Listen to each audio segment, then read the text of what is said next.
मैं अगर आपसे कहूं कि आने वाले दिनों में प्राइवेट कंपनीज और फॉरेन प्लेयर्स को भी भारत के न्यूक्लियर सेक्टर में इन्वेस्ट करने का मौका मिले या फिर एंट्री मिल सकती है, तो आप चौंकिएगा नहीं, क्योंकि इसके क्लियर सिग्नल्स बजट 2025 के सेशन के दौरान सरकार ने और फाइनेंस मिनिस्टर ने क्लियर सिग्नल्स दिए हैं।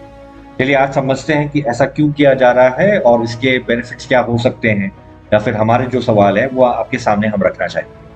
देखिए, ये जो न्यूक्लियर रिएक्टर्स हैं, उन्हें बनाने के लिए हजारों करोड़ रुपए का खर्चा सरकार को उठाना पड़ता है और ये बनते हैं कई सालों के बाद। तो इसलिए गवर्नमेंट चाहती है कि प्राइवेट और फॉरेन कंपनीज इस सेक्टर में इन्वेस्ट करें। इन्वेस्ट पैसा, टेक्नोलॉजी और एक्सपर्टीज। फिलहाल जो कानून है वो इसकी परमिशन नहीं देते, यानी लॉज जो है वो इस तरह के प्राइवेटाइजेशन को अलाउ नहीं करते। इसीलिए बजट 2025 के दौरान फाइनेंस मिनिस्टर ने कहा कि एटॉमिक एनर्जी एक्ट और civil liability for nuclear damage act में अमेंडमेंट्स यानी बदलाव किए जाएंगे ताकि ये हो सके।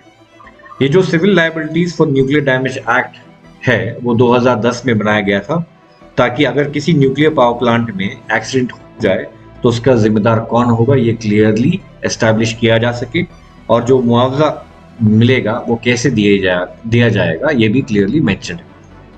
प्राइवेट और फॉरेन प्लेयर्स को इंक्लूड करने की बात इसलिए की जा रही है ताकि 2047 तक इंडिया को क्लीन एनर्जी ट्रांजिशन कर सके। इससे कई सारी जॉब अपॉर्चुनिटीज भी बढ़ेंगी और हमारा इंडिया का जो एनर्जी डिपेंडेंसी है वो भी कम होगा।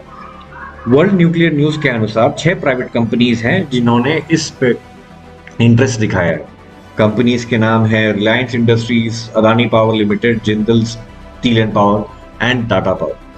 ये अमेंडमेंट इंडिया के एनर्जी ट्रांजिशन में एक बड़ा स्टेप है और जॉब क्रिएशन और अपॉर्चुनिटीज को भी बढ़ावा देगा।